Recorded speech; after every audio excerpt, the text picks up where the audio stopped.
Doctor Manmohan Singh ನಿಧನರಾಗಿದ್ದಾರೆ. ಅವರ ಕೊನೆಯ ಫೋಟೋವನ್ನು ನೀವು ನೋಡ್ತಾ ಇರಬಹುದು. 92 ವರ್ಷ ಆಗಿತ್ತು. ವಯೋಸಹಜ ಕಾಯಿಲೆಗಳು ಕೂಡ ಇತ್ತು. ಬಹಳಷ್ಟು ದಿನಗಳಿಂದ ಉಸಿರಾಟದ ತೊಂದರೆಯಿಂದ ಬಳಲ್ತಾ ಇದ್ರಂತೆ. ಹೀಗಾಗಿ ಇವತ್ತು ಆಸ್ಪತ್ರೆಗೆ ಅಡ್ಮಿಟ್ ಆಗಿರ್ತಾರೆ. ಆದರೆ ಸಾವು ಬದುಕಿನ ನಡುವೆ ನಿರಂತರವಾಗಿ ಕೆಲ ಗಂಟೆಗಳ ಕಾಲ ಹೋರಾಟವನ್ನು ಮಾಡಿ ಇದೀಗ ಸೋತಿದ್ದಾರೆ. ಬೆಳಗಾವಿಯಲ್ಲಿ ಡಿ.ಕೆ. ಶಿವಕುಮಾರ್ ಅವರು ಮಾತನಾಡಿದರು. ಕಾಂಗ್ರೆಸ್ ಇದರಲ್ಲಿ ಸರ್ಕ್ಯೂಟ್ ಹೌಸ್ ಅಲ್ಲಿ ಪ್ರೆಸ್ ಕಾನ್ಫರೆನ್ಸ್ ಕರೆದಿದ್ದೀನಿ. ಅಲ್ಲಿ ಪ್ರೆಸ್ಗೆ ಡೀಟೇಲ್ ಹೇಳ್ತೀನಿ.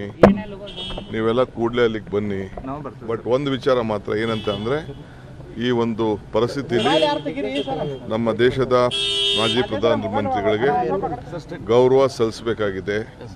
ಆ ದೃಷ್ಟಿಯಿಂದ ಈ ಕಾರ್ಯಕ್ರಮನ ನಾವು ನಡೆಸಲಿಕ್ಕೆ ಆಗ್ತಾ ಇಲ್ಲ. ಬೇರೆ ಏನೇನು ನಾವು ಕಾರ್ಯಕ್ರಮ ಯಾವ ರೀತಿ ಮುಂದಕ್ಕೆ ಏನು ಮಾಡ್ತೀವಿ ಅಂತ ನಾನು ಅಲ್ಲಿ ಪ್ರೆಸ್ ಕಾನ್ಫರೆನ್ಸ್ ಕರೆದಿದ್ದೀನಿ, ಅಲ್ಲಿ ನಾನು ತಿಳಿಸ್ತೀನಿ.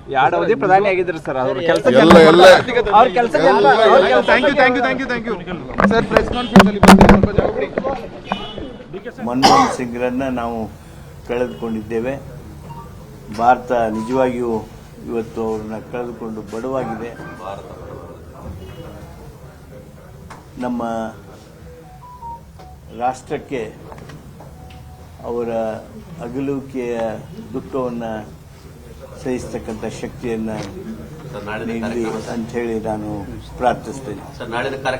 ನಾಳಿನ ಕಾರ್ಯಕ್ರಮಗಳ ಬಗ್ಗೆ, ನಮ್ಮ ಪಕ್ಷದ ಎಲ್ಲ ಇತರ ಚಟುವಟಿಕೆಗಳ ಬಗ್ಗೆ ಇನ್ನು ಕೆಲವೇ ನಿಮಿಷಗಳಲ್ಲಿ ನಮ್ಮ ಅಧ್ಯಕ್ಷರು ಬರ್ತಾ ಇದ್ದಾರೆ.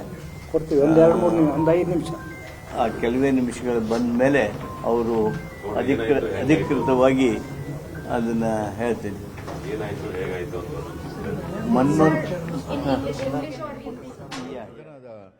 ಸುದ್ದಿ ಕೇಳಿ ನನಗೆ ಬಹಳ ದುಃಖ ಆಗ್ತಾ ಇದೆ. ನಾವು ಒಟ್ಟಿಗೆ ರಾಜ್ಯಸಭೆಯಲ್ಲಿ ಇದ್ದು, ಅವರು ಅದಕ್ಕಿಂತ ಮುಂಚೆ ಭಾಳ ಕ್ರಾಂತಿಕಾರಿ ಕೆಲಸಗಳನ್ನು ಮಾಡಿದರು. ಫೈನಾನ್ಸ್ ಮಿನಿಸ್ಟರ್ ಆಗಿದ್ದಾಗ ನಮಗೆ ಲಿಬರಲೈಸೇಷನ್ ತಂದಿದ್ದವರು ನರಸಿಂಹರಾವ್ ಜೊತೆ ಸೇರಿ ಮನಮೋಹನ್ ಸಿಂಗ್ ಅವರು. ಅದಾದ ಮೇಲೆ 10 ವರ್ಷ ನಮ್ಮ UPA ಸರ್ಕಾರದ ಅವಧಿಯಲ್ಲಿ ಅವರು ನಮ್ಮ ರಾಜ್ಯದ ಪ್ರಧಾನಿಯಾಗಿ ನಮ್ಮ ದೇಶಕ್ಕೆ ಯಾರು ಕಂಡಿರೋಂಥ ಒಂದು ಆರ್ಥಿಕ ವ್ಯವಸ್ಥೆ ಬದಲಾವಣೆ ತಂದರು. ಆ 10 ವರ್ಷದಲ್ಲಿ ನಮಗೆ ಎಷ್ಟು ಡೆವಲಪ್ಮೆಂಟ್ ಆಯಿತು ಅದ್ರ ಬಗ್ಗೆ ನೋಡಿ ಯೋಚನೆ ಮಾಡಿ ನೀವು. ನಾವು ರೈಟ್ಸ್ ಬೇಸ್ಡ್ ಲೆಜಿಸ್ಲೇಷನ್ ಅಂತ ಮಾತಾಡ್ತೀವಿ. Right to education, right to information, right to employment, ಈ ಥರ ಜನರಿಗೆ ಒಂದು ಎಂಪವರ್ಮೆಂಟ್ ಕೊಡೋಂಥ ರೈಟ್ಸ್ ಬೇಸ್. ನಾವು ಭಿಕ್ಷೆ ಕೊಡ್ತಾ ಇಲ್ಲ, ನಾವು ನಿಮಗೆ ಶಕ್ತಿ ಕೊಡ್ತಾ ಇದ್ದೀವಿ, ನಿಮ್ಮ ಹಕ್ಕಿದು ಅಂತ ಆ ಥರ ಒಂದು ಒಳ್ಳೊಳ್ಳೆ ಕಾನೂನುಗಳನ್ನು ತಂದರು. ಅದ್ರ ಮೇಲೆ ಅಷ್ಟು ಸಾಫ್ಟ್ ಮನುಷ್ಯ ಅಂತ ನಾವೆಲ್ಲ ಜ್ಞಾಪಕ ಇಟ್ಕೊಂಡಿದ್ದೀವಿ. ಒಂದು ನಿಮಿಷ ಅದಕ್ಕೂ ಬರ್ತೀನಿ. ಆದರೆ ಇಂಡೋ-US ನ್ಯೂಕ್ಲಿಯರ್ ಡೀಲ್ ಅದು ಸರ್ಕಾರ ಉಳಿದ್ರು ನಾನು ತಯಾರಿದ್ದೀನಿ ಅಂತ ತೋರಿಸಿ ಸರ್ಕಾರನ ಉಳಿಸಿದ್ರು. ಇಂಡೋ-US ನ್ಯೂಕ್ಲಿಯರ್ ಡೀಲ್ ಪ್ರಪಂಚದ ನ್ಯೂಕ್ಲಿಯರ್ ವ್ಯವಸ್ಥೆನೇ ಬದಲಾಯಿಸಿದ್ರು ನಮ್ಮ ದೇಶಕ್ಕೋಸ್ಕರ. ನಮ್ಮ ಇಬ್ಬರ ಸಂಬಂಧ, ನಾವು ಇಬ್ಬರೂ ಎಕಾನಮಿಸ್ಟ್. ಸೊ ನನಗೆ ಭಾಳ ಪ್ರೀತಿಯಿಂದ ನನ್ನ ನೋಡ್ಕೋತಾ ಇದ್ರು. ನಾವು ಎಕನಾಮಿಕ್ಸ್ ಆರ್ಟಿಕಲ್ಸ್ ಬರೆದ್ರೆ ಒಂದು ರಿಪೋರ್ಟ್ ನಾವು ತಯಾರು ಮಾಡಿದ್ವು, real estate of the economy ಅಂತ. ಅದು ಅವರೇ ಅದನ್ನು ಬಿಡುಗಡೆ ಮಾಡಿದ್ರು. ನಮಗೆ ಭಾಳ ವರ್ಷದಿಂದ ನಮಗೆ ಗೈಡೆನ್ಸ್ ಕೊಟ್ಟು, ನಮಗೆ ನಿಜವಾಗ್ಲೂ ಒಳ್ಳೆ ಆತ್ಮೀಯತೆಯಿಂದ ನಮಗೆ ಬೆಂಬಲ ಕೊಟ್ಟು ಬೆಳೆಸಿದ್ದಾರೆ. ತುಂಬ ಮೆಮೊರಬಲ್ ಇನ್ಸಿಡೆಂಟು ಮನಮೋಹನ್ ಸಿಂಗ್ ಮತ್ತು ನಿಮ್ಮ ನಡುವಿನ ಒಡನಾಟದಲ್ಲಿ ನೆನಪಿಸ್ಕೊಳೋದಾದರೆ ಅದೇ ನಾವು ಅವ್ರಿಗೆ ಇದು ರಿಯಲ್ ಸ್ಟೇಟ್ ಆಫ್ ಇದು ನಮ್ಮ ಮೋದಿ ಸರ್ಕಾರದ ಅವಧಿಯಲ್ಲಿ ಎಕಾನಮಿ ಸರಿಯಾಗಿ ನಡೀತಾ ಇಲ್ಲ. ಅದ್ರ ಬಗ್ಗೆ ನಾನು AICC ರಿಸರ್ಚ್ ಡಿಪಾರ್ಟ್ಮೆಂಟ್ ಚೇರ್ಮನ್ನು, ಅವಾಗ MP ಆಗಿದ್ದೆ. ಅವ್ರ ಜೊತೆ ನಾವೆಲ್ಲ ಒಟ್ಟಿಗೆ ರಾಜ್ಯಸಭೆಯಲ್ಲಿದ್ವು. ಇದ್ರ ಬಗ್ಗೆ ಒಂದು ರಿಪೋರ್ಟ್ ಬರೀಬೇಕು ಅಂತ ನಾನು ಅವ್ರ ಜೊತೆ ಚರ್ಚೆ ಮಾಡೋಕ್ಕೆ ಹೋದಾಗ, ಖಂಡಿತ ಬರೀ. ಅದಾದಮೇಲೆ ಅವರು ಭಾಷಣದಲ್ಲಿ ಪ್ರತಿಯೊಂದು ಪಕ್ಷ ಯಾರು ಅಪೋಸಿಷನಲ್ಲಿ ಇರ್ತಾರೆ ಈ ಥರ ಬರೀಬೇಕು ಅಂತ ಅಂದ್ಬಿಟ್ಟು ನಮಗೆ ಹೊಗಳಿ ಒಂದು ಬಹಳ ಬೆನ್ನಟ್ಟಿ ಆ ಪುಸ್ತಕವನ್ನು ಬಿಡುಗಡೆ ಮಾಡಿ ಭಾಳ ಪ್ರೋತ್ಸಾಹ ಕೊಟ್ಟಿದ್ರು. ಇವತ್ತಿನ ಇದರಲ್ಲಿ ಅವರು ಇನ್ನಿಲ್ಲ, ನಿಮ್ಮ ಒಡನಾಡಿಯಾಗಿದ್ದಂಥ ಮನಮೋಹನ್ ಸಿಂಗ್ ಇನ್ನಿಲ್ಲ. ಯಾವ ರೀತಿಯಾಗಿ ಅವ್ರನ್ನ ಸ್ಮರಿಸ್ಕೊತೀರಾ? ನಮ್ಮ ದೇಶದ ಆರ್ಥಿಕ ಬೆಳವಣಿಗೆಗೆ ಆಧುನಿಕ ಅಡಿಪಾಯ ಕೊಟ್ಟಿದ್ರು, ಯಾರಾದರೂ ಕೊಟ್ಟಿದ್ರು ಅಂತಂದರೆ ಅವರು ಡಾಕ್ಟರ್ ಮನಮೋಹನ್ ಸಿಂಗ್. ಅದ್ರ ಬಗ್ಗೆ ನಾವು ಯೋಚನೆ ಮಾಡಿ. ಸೊ ಇದಿಷ್ಟು ಮನಮೋಹನ್ ಸಿಂಗ್ ಅವರವರ ಮಾಜಿ ಪ್ರಧಾನಿ ಡಾಕ್ಟರ್ ಮನಮೋಹನ್ ಸಿಂಗ್ ಅವರು ಹುಟ್ಟಿದ್ದು ಪಾಕಿಸ್ತಾನದಲ್ಲಿ. ಪ್ರಸ್ತುತ ಪಾಕಿಸ್ತಾನದಲ್ಲಿರುವಂತಹ ಗಹ್ನಲ್ಲಿ ಮಾಜಿ ಪ್ರಧಾನಿ ಡಾಕ್ಟರ್ ಮನಮೋಹನ್ ಸಿಂಗ್ ಅವರ ಜನನ ಆಗತ್ತೆ. ಸೆಪ್ಟೆಂಬರ್ 26, 1932ರಲ್ಲಿ ಇವರ ಜನನ ಆಗಿರುವಂಥದ್ದು. ತಂದೆ ಹೆಸರು ಗುರುಮುಖ್ ಸಿಂಗ್, ತಾಯಿ ಅಮೃತ್ ಕೌರ್ ಆಗಿರ್ತಾರೆ.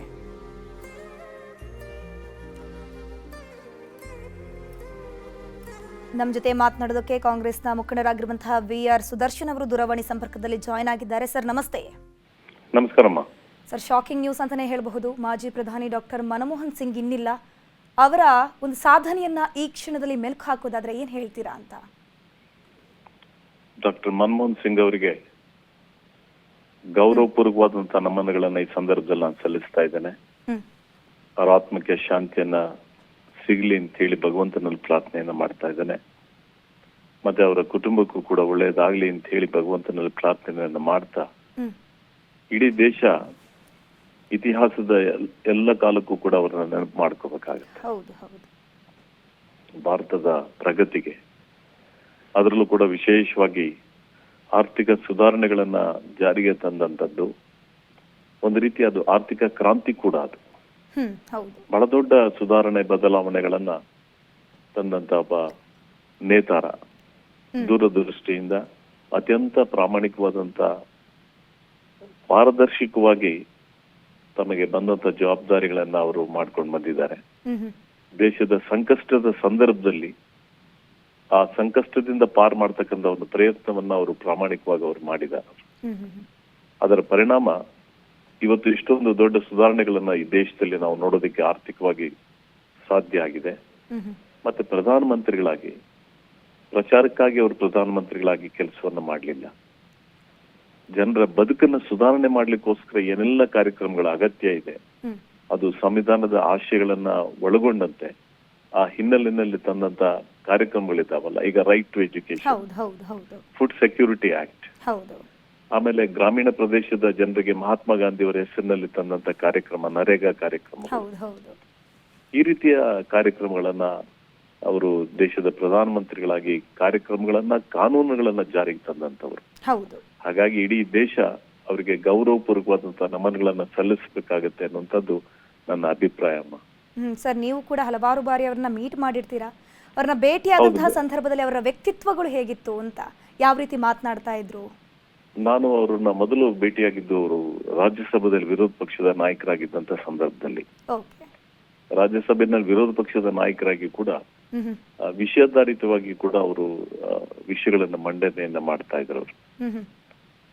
ಹಾಗಾಗಿ ನಾನೊಬ್ಬ ವಿಧಾನ ಪರಿಷತ್ತಿನ ಸದಸ್ಯನಾಗಿದ್ದಂತ ಒಂದು ಸಂದರ್ಭದಲ್ಲಿ ಅವರನ್ನ ಭೇಟಿ ಮಾಡಿ ಸಾಕಷ್ಟು ವಿಷಯಗಳನ್ನ ಅವ್ರ ಜೊತೆಗೆ ಚರ್ಚೆ ಮಾಡಿದ್ದೆ. ಮತ್ತೆ ಅವರಿಂದ ಮಾರ್ಗದರ್ಶನವನ್ನು ಕೂಡ ನಾವು ತಗೊಂಡಿದ್ದೇವೆ.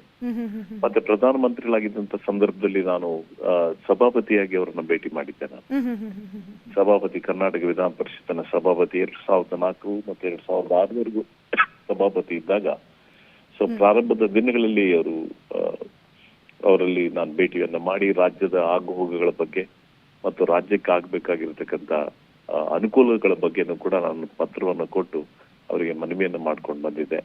ಸೊ ಆ ಸಂದರ್ಭದಲ್ಲೂ ಕೂಡ ಅತ್ಯಂತ ಸರಳವಾಗಿ, ಬಹಳ ದೊಡ್ಡ ವಿದ್ಯಾವಂತರಿದ್ದಾರೆ ಅವರು, ಅಪಾರವಾದಂತ ಜ್ಞಾನ ಅವ್ರಿಗಿತ್ತು ಅವರಿಗೆ. ಸೊ ಹಾಗಾಗಿ ಅದೆಲ್ಲವನ್ನು ಕೂಡ ನನಗೆ ನೆನಪನ್ನ ಮಾಡ್ಕೊಳ್ತಾ ಇದ್ದೇನೆ. ಖಂಡಿತವಾಗ್ಲೂ ಕೂಡ ವಿಚಾರ, ಇವರು ಗಾಂಧಿ ಕುಟುಂಬಕ್ಕೆ ಬಹಳ ಅತ್ಯಾಪ್ತರು. ಸೋನಿಯಾ ಗಾಂಧಿ ಅವರಿಗೆ ನಿಜಕ್ಕೂ ಇದು ಶಾಕಿಂಗ್ ನ್ಯೂಸ್ ಅಂತಾನೆ ಅನ್ಬಹುದು.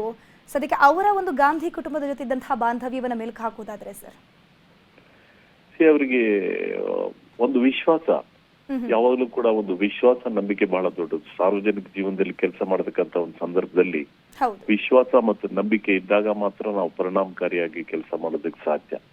ಹಾಗಾಗಿ ಆ ವಿಶ್ವಾಸ ಮತ್ತು ನಂಬಿಕೆಗೆ ಎಂದೂ ಕೂಡ ಚ್ಯುತಿ ಬರದೇ ಇರ್ತಕ್ಕಂಥ ರೀತಿನಲ್ಲಿ, ದೇಶದ ಹಿತಕ್ಕೆ ಮಾರಕ ಆಗದೆ ಇರ್ತಕ್ಕಂಥ ರೀತಿಯಲ್ಲಿ ದೇಶದ ಪ್ರಗತಿಗೆ ಅನುಕೂಲ ಆಗ್ತಕ್ಕಂಥ ರೀತಿಯಲ್ಲಿ ಮನಮೋಹನ್ ಸಿಂಗ್ ಅವರು ಕೆಲಸ ಮಾಡಿದ್ರು ಅನ್ನೋಂಥದ್ದನ್ನು ಕೂಡ ಆ ದೇಶದ ಮಹತ್ವವನ್ನು ಹೆಚ್ಚು ಮಾಡಿದ್ರು. ಇಡೀ ಅಂತಾರಾಷ್ಟ್ರೀಯ ಹಂತದಲ್ಲಿ ದೇಶದ ಮಹತ್ವವನ್ನು ಕೂಡ ಹೆಚ್ಚು ಮಾಡಿದ್ದಾರೆ. ಆರ್ಥಿಕ ಸುಧಾರಣೆಗಳು, ಆರ್ಥಿಕ ಬದಲಾವಣೆಗಳು, ಆರ್ಥಿಕ ಕ್ರಾಂತಿಗಳ ಮುಖಾಂತರ ಅವರು ತಂದಂತದ್ದು. ಹಾಗಾಗಿ ಕಾಂಗ್ರೆಸ್ಸಿಗರು ಅಷ್ಟೇ ಹೆಮ್ಮೆ ಪಡ್ತಕ್ಕಂಥದ್ದಲ್ಲ, ಇಡೀ ಎಲ್ಲ ಭಾರತೀಯರು ಕೂಡ ಅದರ ಬಗ್ಗೆ ಖಂಡಿತವಾಗ್ಲೂ ಕೂಡ ಹೆಮ್ಮೆ ಪಡಬೇಕು ಅನ್ನೋಂಥದ್ದು ನನ್ನ ಅಭಿಪ್ರಾಯ. ಧನ್ಯವಾದಗಳು VR ಸುದರ್ಶನ್ ಅವರೇ, ನ್ಯೂಸ್ 18 ಜೊತೆ ಮಾತನಾಡಿದ್ದಕ್ಕೆ. ಈಗಾಗಲೇ ನೋಡಬಹುದು BK ಹರಿಪ್ರಸಾದ್ ಅವರು ಕೂಡ ನಮ್ಮ ಜೊತೆ ಮಾತನಾಡುವಂತಹ ಸಂದರ್ಭದಲ್ಲಿ ಕೆಲವೊಂದು ಕ್ಷಣಗಳನ್ನು ಅವರು ಮೆಲುಕು ಹಾಕ್ತಾರೆ. ಒಂದ್ಸರ್ತಿ ಮನಮೋಹನ್ ಸಿಂಗ್ ಅವರನ್ನ ಕರ್ನಾಟಕಕ್ಕೆ ಕರೆಸ್ತಾರಂತೆ. ಯಾವುದೋ ಒಂದು ಕಾರ್ಯಕ್ರಮ ಇದೆ ಸರ್, ನಿಮ್ಮನ್ನ ಗೆಸ್ಟ್ ಆಗಿ ನಾನು ಆಮಂತ್ರಣ ಪತ್ರಿಕೆಯಲ್ಲಿ ಮುದ್ರಣ ಮಾಡಿದ್ದೀನಿ, ನೀವು ಬರಲೇಬೇಕು ಅಂತ ಕೇಳಿದಂತಹ ಸಂದರ್ಭದಲ್ಲಿ ಒಂದು ದಿನ ಕರೆ ಮಾಡಿ ಹೇಳ್ತಾರಂತ, ನನಗೆ ಈ ಕಾರ್ಯಕ್ರಮಕ್ಕೆ ಬರೋದಕ್ಕಾಗೋದಿಲ್ಲ ಅಂತ ಹೇಳಿದಂತಹ ಸಂದರ್ಭದಲ್ಲಿ BK ಹರಿಪ್ರಸಾದ್ ಅವರು ಹೇಳ್ತಾರಂತೆ, ಸರ್ ನಿಮ್ಮ ಹೆಸರನ್ನು ನಾನು ಪ್ರಿಂಟ್ ಮಾಡಿ ಆಗ್ಬಿಟ್ಟಿದೆ, ನೀವೇ ಮೇನ್ ಗೆಸ್ಟ್ ಅಂತ ನಾನು ಹೇಳಿಬಿಟ್ಟಿದ್ದೀನಿ, ನನಗೇನು ಮಾಡೋಕ್ಕಾಗಲ್ಲ, ನೀವು ದಯವಿಟ್ಟು ಬಂದ್ಬಿಡಿ ಅಂತ ಹೇಳಿರ್ತಾರಂತೆ. ಆ ಸಂದರ್ಭದಲ್ಲಿ ಮನಮೋಹನ್ ಸಿಂಗ್ ಅವ್ರು ಕೇಳ್ತಾರಂತೆ, ನಾನು ಹೇಗಪ್ಪ ಬರಲಿ, ಒಂದು ದಿನದೊಳಗಡೆ ಬಂದು ಹೇಗೆ ಹೋಗಲಿ ಅಂತ ಕೇಳಿದಂತಹ ಸಂದರ್ಭದಲ್ಲಿ, ಬನ್ನಿ ಸರ್ ಬೆಳಗ್ಗೆ ಫ್ಲೈಟ್ ಇರುತ್ತೆ, ಸಂಜೆ ಅಷ್ಟೊತ್ತಿಗೆ ಫ್ಲೈಟಲ್ಲಿ ಹೋಗ್ಬಿಡಿ ಅಂತ ಹೇಳ್ತಾರಂತೆ. ಆ ಸಂದರ್ಭದಲ್ಲಿ ಡಾಕ್ಟರ್ ಮನಮೋಹನ್ ಸಿಂಗ್ ಕೇಳಿದ ಒಂದು ಮಾತು, ದುಡ್ಡು ಯಾರು ಕೊಡ್ತಾರೆ ನನಗೆ ಅಂತ. ಆವಾಗ ಇವರೆಲ್ಲ ಹೇಳ್ತಾರಂತೆ, ಸರ್ ನಿಮಗೆ ಟಿಕೆಟ್ ಕೊಡುತ್ತಲ್ವ ಗೌರ್ಮೆಂಟ್ ಕಡೆಯಿಂದನೇ 32 ಟಿಕೆಟ್ ಅವೈಲೇಬಲ್ ಇರುತ್ತೆ ವರ್ಷಕ್ಕೆ, ಅದ್ರ ಮೂಲಕ ನೀವು ಬರ್ಬೋದಲ್ವ ಅಂತ ಕೇಳಿದಂತಹ ಸಂದರ್ಭದಲ್ಲಿ, ಇಲ್ಲ ಖಂಡಿತ ಆಗೋದಿಲ್ಲ, ನಾನು ಸರ್ಕಾರದಿಂದ ಕೊಟ್ಟಿರುವಂಥದ್ದು ಯಾವುದೇ ಒಂದು ಬೆನಿಫಿಟ್ಸ್ಗಳನ್ನು ಯೂಸ್ ಮಾಡೋದಿಲ್ಲ, ನನ್ನ ಪರ್ಸ್ನಲ್ ಲೈಫ್ಗಾಗಲಿ ಅಥವಾ ನನ್ನ ಪಕ್ಷದ ಕೆಲಸಕ್ಕಾಗಲಿ, ವೈಯಕ್ತಿಕ ಜೀವನಕ್ಕೆ ಅಥವಾ ಪಕ್ಷದ ಒಂದು ಕೆಲಸಕ್ಕಾಗಿ ಸರ್ಕಾರದಿಂದ ಕೊಟ್ಟಿರುವಂತಹ ಯಾವುದೇ ಒಂದು ಬೆನಿಫಿಟ್ಸ್ಗಳನ್ನು ಮಿಸ್ಯೂಸ್ ಮಾಡಿರಲಿಲ್ಲ ಇವರು. ಸಮಾಜಕ್ಕಾಗಿ ತಮ್ಮ ಜೀವನವನ್ನು ಮುಡಿಪಾಗಿಟ್ಟಂಥವ್ರು ಇವರು.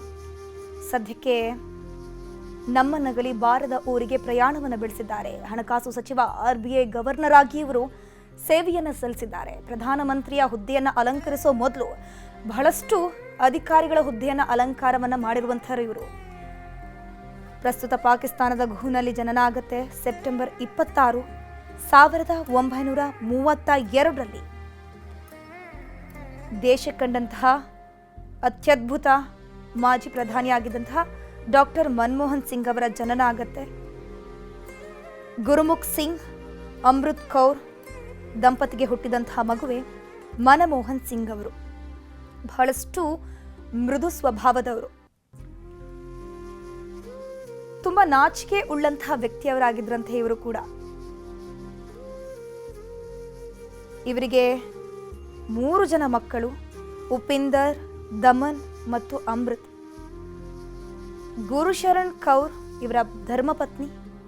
ಸದ್ಯಕ್ಕೆ ಇವರನ್ನೆಲ್ಲ ಅಗಲಿ ಬಾರದೂರಿಗೆ ಪ್ರಯಾಣವನ್ನು ಬೆಳೆಸಿದ್ದಾರೆ. ದೇಶ ವಿಭಜನೆಯ ವೇಳೆ ಭಾರತಕ್ಕೆ ಸಿಂಗ್ ಕುಟುಂಬ ಬರುತ್ತೆ. ಪಾಕಿಸ್ತಾನದಲ್ಲಿ ಜನನ ಆಗುತ್ತಲ್ಲ, ಅದಾದಮೇಲೆ ಪಾಕಿಸ್ತಾನ ಭಾರತ ವಿಭಜನೆ ಆಗುತ್ತೆ. ಅದಾದಮೇಲೆ ಭಾರತಕ್ಕೆ ಬರ್ತಾರೆ. ಅಮೃತ್ಸರದ ಕಾಲೇಜಿನಲ್ಲಿ ಶಿಕ್ಷಣವನ್ನು ಪಡೀತಾರೆ. ಪಂಜಾಬ್ನ ವಿವಿಯಿಂದ ಅರ್ಥಶಾಸ್ತ್ರದಲ್ಲಿ BA, MA ಪದವಿಯನ್ನು ಪಡೀತಾರೆ. ಅದಾದ ಮೇಲೆ ಕೇಂಬ್ರಿಡ್ಜ್ ವಿಶ್ವವಿದ್ಯಾಲಯದಿಂದ ಅರ್ಥಶಾಸ್ತ್ರ ಪದವಿಯನ್ನು ಪಡೀತಾರೆ.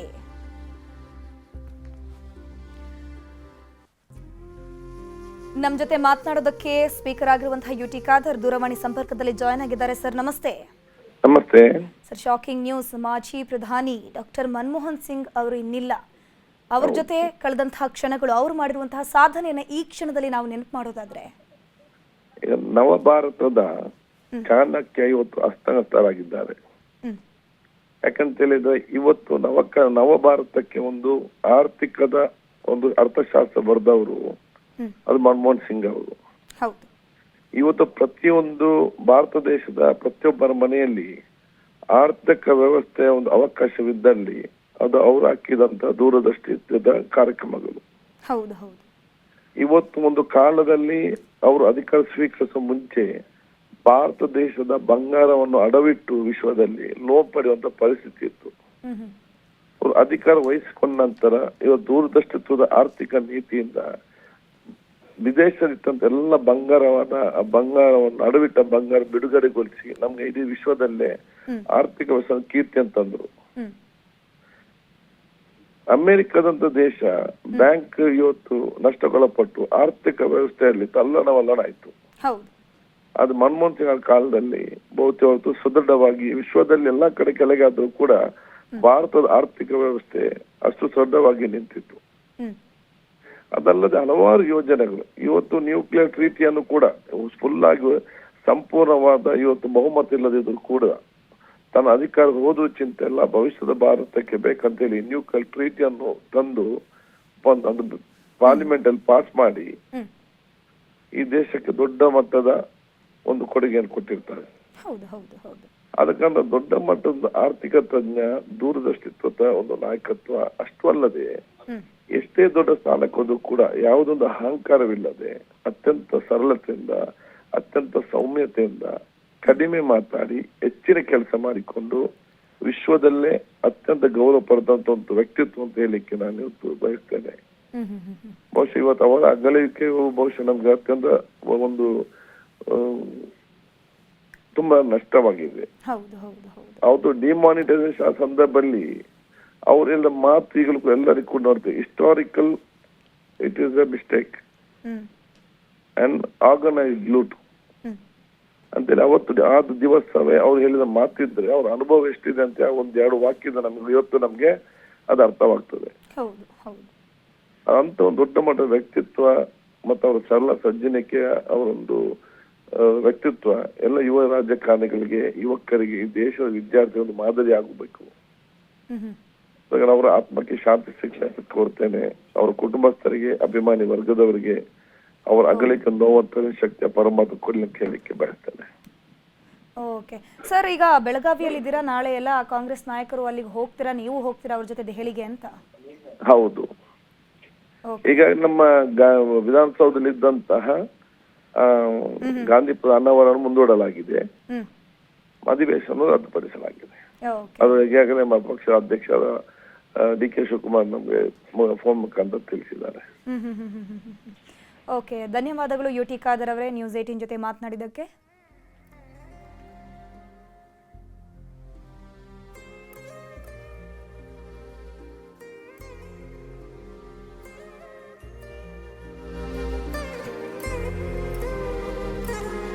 ಮಾಜಿ ಪ್ರಧಾನಿ ಮನಮೋಹನ್ ಸಿಂಗ್ ನಿಧನ ಹಿನ್ನೆಲೆ ನಾಳೆ ರಾಜ್ಯಾದ್ಯಂತ ಎಲ್ಲ ಶಾಲಾ ಕಾಲೇಜುಗಳಿಗೆ ರಜೆಯನ್ನು ಘೋಷಣೆ ಮಾಡಲಾಗಿದೆ. ರಜೆಯನ್ನ ಘೋಷಣೆ ಮಾಡಿ ರಾಜ್ಯ ಸರ್ಕಾರ ಆದೇಶವನ್ನ ಹೊರಡಿಸಿರುವಂಥದ್ದು. ನಾಳೆ ನಮ್ಮ ರಾಜ್ಯದ ಎಲ್ಲ ಶಾಲಾ ಕಾಲೇಜುಗಳಿಗೆ ರಜೆಯನ್ನು ಘೋಷಣೆ ಮಾಡಲಾಗಿದೆ. ಮಾಜಿ ಪ್ರಧಾನಿ ಡಾಕ್ಟರ್ ಮನಮೋಹನ್ ಸಿಂಗ್ ಅವರ ನಿಧನ ಹಿನ್ನೆಲೆಯಲ್ಲಿ ಎಲ್ಲ ಶಾಲೆ ಕಾಲೇಜುಗಳಿಗೆ ರಜೆಯನ್ನು ಘೋಷಿಸಿದೆ ರಾಜ್ಯ ಸರ್ಕಾರ. ಈಗಾಗಲೇ ಡಿ.ಕೆ. ಶಿವಕುಮಾರ್ ಆಗಿರಬಹುದು, ಘಟಾನುಘಟಿ ನಾಯಕರೆಲ್ಲರೂ ಕೂಡ ಸಂತಾಪ ಸೂಚಿಸ್ತಾ ಇದ್ದಾರೆ. ಪ್ರಧಾನಿ ನರೇಂದ್ರ ಮೋದಿ ಅವರು ಸಂತಾಪ ಸೂಚಿಸಿದ್ರು. ಒಂದಷ್ಟು ನಾಯಕರು ಟ್ವೀಟ್ ಮಾಡ್ತಾ ಇದ್ದಾರೆ. ಬಿ.ವೈ. ವಿಜಯೇಂದ್ರ ಕೂಡ ಟ್ವೀಟ್ ಮಾಡಿ ತಮ್ಮ ಸಂತಾಪವನ್ನು ಸೂಚಿಸಿದ್ದಾರೆ. ಕೆಲವೇ ಕ್ಷಣದಲ್ಲಿ ಡಿ.ಕೆ. ಶಿವಕುಮಾರ್ ಅವರು ಪ್ರೆಸ್ ಮೀಟಲ್ಲಿ ಮಾತನಾಡಲಿದ್ದಾರೆ. ಬೆಳಗಾವಿಯಲ್ಲಿ ಪ್ರೆಸ್ ಮೀಟನ್ನು ಕರೆದಿರುವಂಥದ್ದು. ನಾಳೆ ಒಂದಷ್ಟು ಕಾರ್ಯಕ್ರಮ ಇತ್ತು ಅಲ್ವಾ, ಆ ಕಾರ್ಯಕ್ರಮಗಳನ್ನು ಮುಂದೂಡಿಕೆ ಮಾಡಲಾಗಿದೆ. ಎಲ್ಲ ನಾಯಕರು ಕೂಡ ದೆಹಲಿಗೆ ಹೋಗಲಿದ್ದಾರೆ. ಎಲ್ಲರಿಗೂ ನಮಸ್ಕಾರ. ಸ್ವಲ್ಪ ಹಿಂದೆಗಡೆ ಈ ದೇಶದ ಒಬ್ಬ ದೊಡ್ಡ ಆಸ್ತಿ, ಈ ದೇಶಕ್ಕೆ ಆಸ್ತಿ,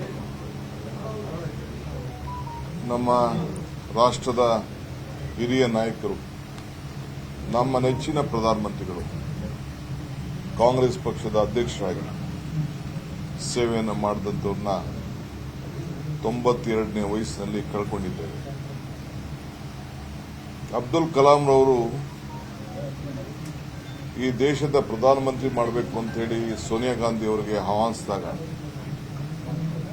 ನನಗೆ ಅಧಿಕಾರ ಮುಖ್ಯ ಅಲ್ಲ, ಈ ದೇಶದ ಭವಿಷ್ಯಕ್ಕೋಸ್ಕರ ಒಬ್ಬ ಆರ್ಥಿಕ ತಜ್ಞ ಬೇಕು ಅಂತ ಹೇಳಿ ಮನಮೋಹನ್ ಸಿಂಗ್ ಅವರನ್ನ ನೇಮಕ ಮಾಡಿ ಒಂದು ಪ್ರಧಾನಮಂತ್ರಿ ಸ್ಥಾನವನ್ನು ತ್ಯಾಗ ಮಾಡಿದಂತ ಇತಿಹಾಸ ಪ್ರಜಾಪ್ರಭುತ್ವದ ವ್ಯವಸ್ಥೆಯಲ್ಲಿ ಅತಿ ದೊಡ್ಡ ಒಂದು ಇತಿಹಾಸವನ್ನ ಸೃಷ್ಟಿ ಮಾಡಿದ್ದನ್ನ ನಾವೆಲ್ಲ ಇಲ್ಲಿ ಸ್ಮರಿಸಬಹುದು. ಒಬ್ಬ ಸರಳತೆ, ಒಂದು ದೊಡ್ಡ ಹೆಸರು, ಒಂದು ಮಾತು ಕೂಡ ಬಹಳ ಮೃದುವಾದಂತ ಮಾತು, ಯಾವಾಗಲೂ ಕೂಡ ಗಾಂಭೀರ್ಯತೆ, ಪ್ರಾಮಾಣಿಕತೆ, ಆಡಳಿತದಲ್ಲೂ ಕೂಡ ಈ ದೇಶವನ್ನ ಎಲ್ಲ ರಂಗದಲ್ಲೂ ಕೂಡ ಆಂತರಿಕವಾದ ವಿಚಾರ ಇರ್ಬೋದು, ಹೊರಗಡೆ ದೇಶಗಳ ಜೊತೆ ಇರುವಂತಹ ಒಂದು ಸಂಬಂಧ ಇರ್ಬೋದು, ಮತ್ತು ಅವರ ಕಾಲದಲ್ಲಿ ಕೊಟ್ಟಂತ ಅನೇಕ ಕಾಯ್ದೆಗಳು ಇವತ್ತು ನಾವೇನು ಬಡವರಿಗೋಸ್ಕರ ಮನ್ರೇಗಾ ಅಂತ ಏನು ನಾವು ನಮ್ಮ ಹಳ್ಳಿಲಿ ಗ್ರಾಮೀಣ ಪ್ರದೇಶದ ಬದುಕಿನಲ್ಲಿ ಉದ್ಯೋಗ ಗ್ಯಾರಂಟಿಯನ್ನ ಸೃಷ್ಟಿ ಮಾಡಿದ್ದೇವೆ. ಒಬ್ಬ ಆರ್ಥಿಕ ತಜ್ಞ ಬಡವರ ಬದುಕಿನ ಬಗ್ಗೆ ಒಂದು ರೂಪವನ್ನು ಕಲಿಸಿಕೊಟ್ಟಂತ ಒಬ್ಬ ಹಿರಿಯ ನಮ್ಮ ನಾಯಕರು. ಜೊತೆಗೆ right to education, right to information. ಯಾರು ಇದಕ್ಕಿನ್ನ ಇನ್ಯಾರು ಈ ದೇಶಕ್ಕೆ ಇಂಥ ಕಾಯ್ದೆಗಳನ್ನು ಕೊಟ್ಟು, ಆಹಾರ ಭದ್ರತೆ ಕಾಯ್ದೆ, ಇದನ್ನೆಲ್ಲ ಕೂಡ ಅವರ ವಿಚಾರ ನಾವೇನಾದ್ರು ಮಾತಾಡ್ಕೊಂಡು ಹೋದ್ರೆ ಎಷ್ಟು ಗಂಟೆಗಳು ಬೇಕಾದ್ರೂ ಚರ್ಚೆ ಮಾಡಲಿಕ್ಕೆ ಅವಕಾಶ ಇದೆ. ಎಲ್ಲ ವರ್ಗದ ಜನರಿಗೆ ಇವತ್ತು ರೈತರಿಂದ ಹಿಡಿದು ರೈತರಿಗೆ ಸಾಲ ಮನ್ನಾ ಮಾಡಿದಂತ ಒಂದು ದೊಡ್ಡ ಇತಿಹಾಸ ಸೃಷ್ಟಿ ಮಾಡಿ, ಅದು ನ್ಯಾಷನಲೈಸ್ ಬ್ಯಾಂಕ್ ಅಲ್ಲಿ ನಾವು ಬರೀ ಬೇರೆಯವ್ರಿಗೆ ಮಾತ್ರ ನಾವು ಮನ್ನಾ ಮಾಡೋದಲ್ಲ, ರೈತರಿಗೂ ಕೂಡ ನಾವು ಸಹಾಯ ಮಾಡಬೇಕು ಅಂತೇಳಿ ತೀರ್ಮಾನ ಮಾಡೋದನ್ನ ನಾವು ಯಾರು ಕೂಡ ಮರಲಿಕ್ಕೆ ಸಾಧ್ಯ ಇಲ್ಲ. ವಿಶೇಷವಾಗಿ ನಗರಗಳಿಗೂ ಕೂಡ ಜವಾಹರ್ಲಾಲ್ ನೆಹರು ಅವರ ಹೆಸರಿನಲ್ಲಿ ನರಂ ಅಂತೇಳಿ ಒಂದು ಕಾರ್ಯಕ್ರಮವನ್ನೇ ರೂಪಿಸಿ ಬೆಂಗಳೂರು, ಈ ನಮ್ಮ ರಾಜ್ಯಕ್ಕೆ ನೀವು ಹೇಳೋದಾದ್ರೆ ಎಲೆಕ್ಟ್ರಾನಿಕ್ ಸಿಟಿಯಿಂದ ಫ್ಲೈಓವರು, ನೆಲಮಂಗಲ ಫ್ಲೈಓವರು, ಏರ್ಪೋರ್ಟ್ ಇಂದ ಫ್ಲೈಓವರು, ನಮ್ಮ ಇದ್ರ ರೋಡು, ಕೋಲಾರ ರೋಡು, ಇವೆಲ್ಲ ಕೂಡ ಬೆಂಗಳೂರು ನಗರಕ್ಕೆ ಇಷ್ಟು ನೀವು ಶಕ್ತಿ ಕೊಡ್ತಾ ಇದ್ದೀರಿ, ಇಷ್ಟು ಆರ್ಥಿಕವಾದಂತಹ ಸಹಾಯ ಮಾಡ್ತಾ ಇದ್ದೀರಿ ಬೆಂಗಳೂರು ನಗರಕ್ಕೆ ಅಂತೇಳಿ ಅತಿ ಹೆಚ್ಚು ಬೆಂಗಳೂರು ನಗರವನ್ನ, ಕರ್ನಾಟಕ ರಾಜ್ಯವನ್ನ ಪ್ರೀತಿ ಮಾಡಿದಂತ ನಮ್ಮ ಪ್ರಧಾನಮಂತ್ರಿಗಳನ್ನ ನಾವು ಮರೀಲಿಕ್ಕೆ ಸಾಧ್ಯ ಇಲ್ಲ. ಇವತ್ತು ನಾವು ಒಂದು ದೊಡ್ಡ ಐತಿಹಾಸಿಕವಾದಂತಹ ಸಭೆಯನ್ನ ಇಟ್ಟಿದ್ದು ತಾವೆಲ್ಲ ಗಮನಿಸಿದ್ರಿ. ಒಬ್ಬ ಎಕನಾಮಿಕ್ ಲಿಬರಲೈಸೇಷನ್, ಇನ್ಫ್ರಾಸ್ಟ್ರಕ್ಚರ್ ಪ್ರಾಜೆಕ್ಟ್ಸ್, ಏನೆಲ್ಲ ಈ ಗಂಟೆಗಟ್ಟಲೆ ಮಾತಾಡಬಹುದು. ನಾವು ಅದನ್ನ ಬೇರೆ ಸಂದರ್ಭದಲ್ಲಿ ನಾವು ಮಾತಾಡ್ತೇವೆ. ಇವತ್ತು ನಾವು Congress extended work committee, Mahatma ಗಾಂಧೀಜಿಯವರು ಕಾಂಗ್ರೆಸ್ನ ನಾಯಕತ್ವ ವಹಿಸಿದ್ದನ್ನ ಬಗ್ಗೆ ನಾವೆಲ್ಲ ಸ್ಮರಿಸಿಕೊಂಡು ಮಲ್ಲಿಕಾರ್ಜುನ್ ಖರ್ಗೆ ಅವರ ಅಧ್ಯಕ್ಷತೆಯಲ್ಲಿ ಇವತ್ತು ನಾವೆಲ್ಲ ಸಭೆ ಮಾಡಿದ್ದೋ. ಆ ಸಭೆಯ ನಿರ್ಣಯನ ಈಗಾಗಲೇ ನಾವು ನಿಮಗೆಲ್ಲ ನಾವು ತಿಳಿಸಿದ್ದೇವೆ. ಆದರೆ ಇಂಥ ಒಂದು ತೊಂದರೆ ಆದ ದೃಷ್ಟಿಯಿಂದ ನಾಳೆ ಏನು ನಾವು ಇಟ್ಕೊಂಡಿದ್ದಂತ ಜೈ ಬಾಪು, ಜೈ ಭೀಮ್, ಜೈ ಸಂವಿಧಾನದ ಏನು ಬೃಹತ್ ಸಮಾವೇಶ ಏನು ನಾವು ಇಟ್ಕೊಂಡಿದ್ದೇವೆ ಅದನ್ನ ನಾವು ಸದ್ಯಕ್ಕೆ ರದ್ದು ಮಾಡಿದ್ದೇವೆ. ಮುಂದಕ್ಕೆ ಯಾವ ರೀತಿ ಕಾರ್ಯಕ್ರಮ, ಯಾವ ರೀತಿ ಅದನ್ನು ರೂಪಿಸ್ತೇವೆ ಅಂತೇಳಿ ನಾನು ನಮ್ಮ ವರಿಷ್ಠರ ಚರ್ಚೆ ಮಾಡಿ ತಮಗೆಲ್ಲ ನಾನು ತಿಳಿಸ್ತೇನೆ. ಈಗ ನಾನು ಎಲ್ಲ ನಮ್ಮ ನಾಯಕರುಗಳಿಗೆ, ರಾಜ್ಯದ ವಿವಿಧ ಮೂಲೆಯಿಂದ ಬರುವಂತ ನಾಯಕರುಗಳಿಗೆ ನಾನು, ಯಾಕೆಂದ್ರೆ ಅವರೆಲ್ಲ ವಾಹನಗಳಲ್ಲಿ ಹೊರಟಿರ್ತಾರೆ, ಅನೇಕ ಸಿದ್ಧತೆಗಳನ್ನು ಮಾಡ್ಕೊಂಡಿರ್ತಾರೆ, ಎಲ್ಲರಿಗೂ ಕೂಡ ನಾನು ಮನವಿ ಮಾಡ್ಕೊಳ್ತಾ ಇದ್ದೇನೆ. ಈ ಕಾರ್ಯಕ್ರಮ ರದ್ದಾಗಿದೆ. ಆದರೆ 10:30 ಗಂಟೆ 11 ಗಂಟೆ 10:30 ಗಂಟೆ ಸಂದರ್ಭದಲ್ಲಿ ನಾವು ಅದೇ ಒಂದು ಏನು ವೇದಿಕೆ ನಿರ್ಮಾಣ ಮಾಡಿದ್ದೇವೆ ಆ ಜಾಗದಲ್ಲೇ ಅವರಿಗೆ ಗೌರವನ್ನ ಸಲ್ಲಿಸುವಂತ ಕಾರ್ಯಕ್ರಮವನ್ನ, ಯಾಕೆಂದ್ರೆ ಯಾರ್ಯಾರು ಇದ್ದೀರಿ ಅವರೆಲ್ಲರೂ ಕೂಡ ಪಾಲ್ಗೊಳ್ಬೇಕು ಅಂತೇಳಿ, ಯಾಕೆಂದ್ರೆ ಬಹಳ ಜನ ಹೊರಗಡೆಯಿಂದ ಬಂದ್ಬಿಟ್ಟಿದ್ದಾರೆ, ಅವರೆಲ್ಲರೂ ಕೂಡ ಗೌರವನ ಸಲ್ಲಿಸುವಂತ ಒಂದು ಅವಕಾಶವನ್ನ ಮಾಡಿಕೊಡ್ಬೇಕಾದ್ದು ನಮ್ಮ ಕರ್ತವ್ಯ. ಸೊ ಅದೇ ವೇದಿಕೆಯಲ್ಲಿ 10:30 ಗಂಟೆಗೆ ಬೆಟರ್ 10:30 ಬೇಕಾದ್ರೆ ಹಾಫ್ ಅನ್ ಅವರ್ ಬೇಕಾದ್ರೆ 10:30 ಗಂಟೆಗೆ ನಾನು ಎಲ್ಲ ನಾಯಕರುಗಳು ಯಾರು ಬೆಂಗಳೂರಿಂದ ಬಂದಿದ್ದೀರಿ, ಹೊರಗಡೆಯಿಂದ ಬಂದಿದ್ದೀರಿ, ರಾಜ್ಯದ ಮೂಲೆಯಿಂದ ಬಂದಿದ್ದೀರಿ, ತಾವಿದ್ದು ಆ ಒಂದು ಸಭೆಯಲ್ಲಿ ಗೌರವನ ಸಲ್ಲಿಸುವಂತ ಒಂದು ಸಭೆಯಲ್ಲಿ ತಾವೆಲ್ಲ ಪಾಲ್ಗೊಳ್ಬೇಕು ಅಂತ ಹೇಳಿ ನಾನೆಲ್ಲರೂ ಕೂಡ ನಾವು ಪ್ರಾರ್ಥನೆಯನ್ನ ನಾವು ಮಾಡ್ತಾ ಇದ್ದೇವೆ. ಮತ್ತು ನಮ್ಮ ಪ್ರೋಟೋಕಾಲು ನಮ್ಮ ಟೀಮ್ ಏನಿದೆ ಕೆಪಿಸಿಸಿ ಅವರು, ನಾವು ಹೊರಗಡೆಯಿಂದ ಸುಮಾರು ಈಗಾಗಲೇ 140 ಜನ ಎಂಪಿಗಳು ಬಂದಿದ್ದಾರೆ, ಲೀಡರ್ಸ್ ಬಂದಿದ್ದಾರೆ. ಎಲ್ಲರೂ ಕೂಡ ಅವ್ರು ಹೋಗೋವರೆಗೂ ಕೂಡ ನೀವು ಅವರ ಏನು ಪ್ರೋಟೋಕಾಲ್ ಮೇಂಟೈನ್ ಮಾಡಬೇಕಾಗಿದೆ. ಅವರ ಗೌರವದಿಂದ ಕಳಿಸೋರು ಕೂಡ ಅವ್ರನ್ನ ನೀವು ಎಲ್ಲ ನೋಡ್ಕೊಳ್ಬೇಕಾಗ್ತದೆ. ಸೊ ಅದರಿಂದ ನೀವು ಯಾರು ಕೂಡ ಮಧ್ಯೆ ಅವ್ರನ್ನ ಬಿಟ್ಟು ಹೋಗಬಾರ್ದು, ಅದನ್ನ ಮುಂದುವರಿಸಬೇಕು. ಕೊನೆ ಫ್ಲೈಟ್ ಅವ್ರಿಗೆ ಹಚ್ಚೋವರೆಗೂ, ಅವ್ರ ಊರಿಗೆ ತಲುಪೋವರೆಗೂ ಕೂಡ ನೀವು ಅವ್ರನ್ನ ಮೊದಲಿಂದ ಏನು ನಿಮಗೆ ಜವಾಬ್ದಾರಿ ವಹಿಸಿದ್ದೋ ಆ ಕೆಲಸನ ಮುಂದುವರಿಸಬೇಕು. ಮತ್ತು ನಾವೀಗಾಗಲೇ ಇಂಡಿಗೋ ಅವ್ರ ಹತ್ರ ಮಾತಾಡ್ತಾ ಇದ್ದೀನಿ, ದೆಹಲಿಗೂ ಕೂಡ ನಾನು ಮಾತಾಡ್ತಾ ಇದ್ದೀನಿ. ಸಾಯಂಕಾಲ 5 ಗಂಟೆ ಇದ್ದಂತ ಫ್ಲೈಟ್ ಅನ್ನ ಪ್ರಿಪೋನ್ ಮಾಡಲಿಕ್ಕೆ ಪ್ರಯತ್ನವನ್ನು ನಾವು ಮಾಡ್ತಾ ಇದ್ದೇವೆ. ಅದು ಸದ್ಯದಲ್ಲೇ ನಾನು ಎಲ್ಲರಿಗೂ ಕೂಡ ತಿಳಿಸ್ತೇನೆ, ನಿಮ್ಮೆಲ್ಲರೂ ಕೂಡ ತಿಳಿಸ್ತೇನೆ.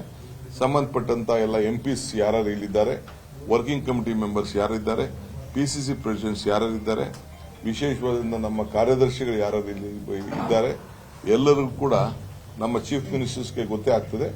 ಬಟ್ ಬೇರೆಯವರು ಕೂಡ ಎಲ್ಲರಿಗೂ ಕೂಡ ನೀವು ತಿಳಿಸಬೇಕಾಗ್ತದೆ. ನಾನು ಕೂಡ ಎಷ್ಟೊತ್ತಿಗೆ ಫ್ಲೈಟ್ ಬರ್ತದೆ, ಏನು ಅಂತ ವ್ಯವಸ್ಥೆ ಏನು ನಾವು ಮಾಡಿದೀವಿ ಅಂತ ತಿಳಿಸ್ತಾ ಇದೆ. ತಾವೆಲ್ಲ ನಮ್ಮ ಕಾರ್ಯಕರ್ತರಿಗೆ ನಾನು ಮನವಿ ಮಾಡ್ಕೊಳ್ತೇನೆ, ನಮ್ಮ ಲೀಡರ್ಸ್ ಮನವಿ ಮಾಡ್ಕೊಳ್ತೇನೆ, ಕೆಪಿಸಿಸಿ ಆಫೀಸರ್ಸ್ ಮನವಿ ಮಾಡ್ಕೊಳ್ತೇನೆ, ನಮ್ಮ ಶಾಸಕರುಗಳಿಗೆ, ಮಂತ್ರಿಗಳಿಗೂ ನಾನು ಮನವಿ ಮಾಡ್ಕೊಳ್ತೇನೆ. ಅವ್ರನ್ನ ಯಾವ ರೀತಿ ನಾವು ಗೌರವದಿಂದ ಕರ್ಕೊಂಡು ಬಂದೋ ಅದೇ ರೀತಿ ವಾಪಸ್ಸು ಅವ್ರನ್ನ ದೆಹಲಿಗೆ ಹೋಗ್ತಾರೋ, ಅವ್ರ ಊರಿಗೆ ಹೋಗ್ತಾರೋ, ಎಲ್ಲರೂ ಕೂಡ ಎಂಪಿಸ್ ಎಲ್ಲ ಬಹುಶಃ ದೆಹಲಿಗೆ ಹೋಗಬೇಕಾದಂತ ವ್ಯವಸ್ಥೆ ಮಾಡಬೇಕಾಗ್ತದೆ. ಅದಕ್ಕೆ ನಾನು ಸಿದ್ಧತೆಯನ್ನು ನಾನು ಮಾಡ್ಕೊಳ್ತೇನೆ. ದಯವಿಟ್ಟು ತಾವೆಲ್ಲ ಸಹಕಾರ ಕೊಡಬೇಕು ಅಂತ ಹೇಳಿ ತಮ್ಮಲ್ಲಿ ನಾನು ಪ್ರಾರ್ಥನೆಯನ್ನು ನಾನು ಮಾಡ್ತೇನೆ. ಪ್ರೋಗ್ರಾಮ್ಸ್ ಎಲ್ಲ ಕ್ಯಾನ್ಸಲ್ ಮಾಡಿದೆ. ಒಂದು ವಾರ ಇದೆ. ನಾಳೆ ಸರ್ಕಾರಿ ಕಚೇರಿಗಳೆಲ್ಲ ನಾಳೆ ಸರ್ಕಾರ ಈಗಾಗಲೇ ನಾವು ಗೌರವವನ್ನು ಸಲ್ಲಿಸಬೇಕಾಗಿದೆ. ಸರ್ಕಾರ ರಜೆ ಘೋಷಣೆ ಮಾಡಿದೆ. ಸೊ ಆ ದೃಷ್ಟಿಯಿಂದ ನಮ್ಮೆಲ್ಲ ಕಾರ್ಯಕ್ರಮಗಳನ್ನ ರದ್ದಾಗಿದೆ.